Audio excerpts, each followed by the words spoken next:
Buenas tardes, mi nombre es Carla Paredes y en esta exposición realizaré un análisis crítico sobre los tipos de contratos de trabajo regulados en el Código de Trabajo ecuatoriano.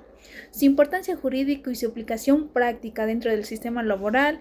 El contrato de trabajo constituye la base de la relación laboral y es el instrumento jurídico que materializa el derecho del trabajo reconocido en el artículo 33 de la Constitución de la República del Ecuador, que lo define como un derecho y un deber social.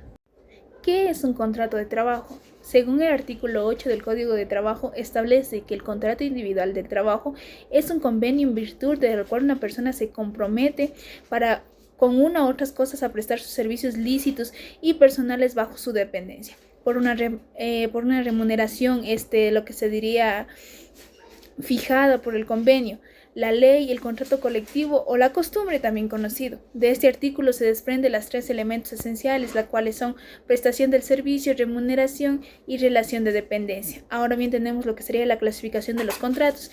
Entre ellos tenemos el contrato de tiempo indefinido, lo cual está establecido en el artículo 14 del Código del Trabajo.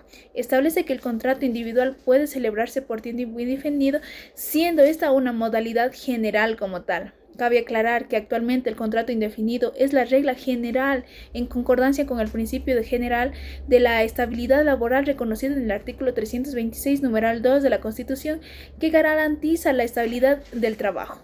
2. Contrato por obra o servicio determinado regulado en el mismo artículo 14 cuando se celebra para una obra específica o servicio determinado. Finaliza cuando termina la obra, por ejemplo, construcción de una vía pública por parte del gas municipal. En este caso también tenemos el número 3, que sería contrato eventual, regulado en el artículo 17 del Código del Trabajo. Se utiliza para atender necesidades circunstanciales del empleador como reemplazo o aumento de producción, lo cual debe justificarse en su carácter temporalmente. Por ejemplo, contratación de personal por temporada, en estos casos en diciembre o en épocas donde se necesita más personal. Cuarto, contrato ocasional, también regulado en el artículo 17 para atender necesidades emergentes o extraordinarias que no tengan relación con la actividad habitual del empleador. Esta no puede exceder de los 30 días en un año. 5. Contrato de aprendizaje, regulado en el artículo 155 al 164 del Código de Trabajo. Tiene como finalidad y como objetivo la formación técnica del aprendizaje bajo supervisión. La correcta aplicación de todos estos tipos de contratos es fundamental para garantizar el principio protector en el derecho laboral, cuyo objetivo es equilibrar la desigualdad entre el empleador y el trabajador.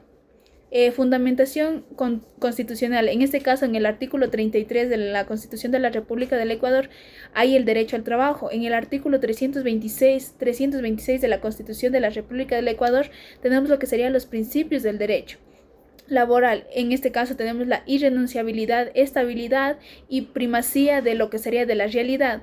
Como tal, si en la práctica el trabajador cumple funciones permanentes, aunque el contrato diga eventual, prevalece la realidad sobre la forma. Esto se reconoce la jurisprudencia y el principio constitucional laboral. Ahora bien, pondremos algunos ejemplos. En este caso tenemos como caso número 1 la desnaturalización de los eventos contractuales. Una empresa como tal contrata a María bajo una modalidad eventual durante 3 años consecutivos.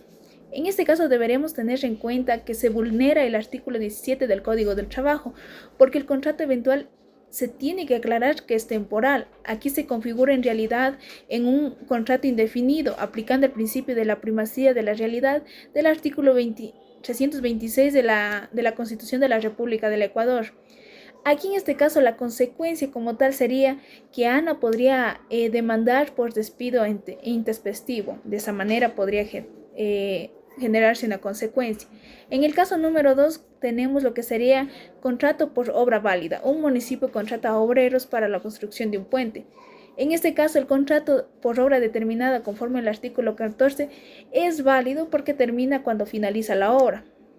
Ahora bien, tenemos un caso número 3, uso correcto del contrato ocasional. Una empresa contrata personal para organizar un evento corporativo de 3 días. Es válido según el artículo 17 siempre y cuando no excede el límite legal.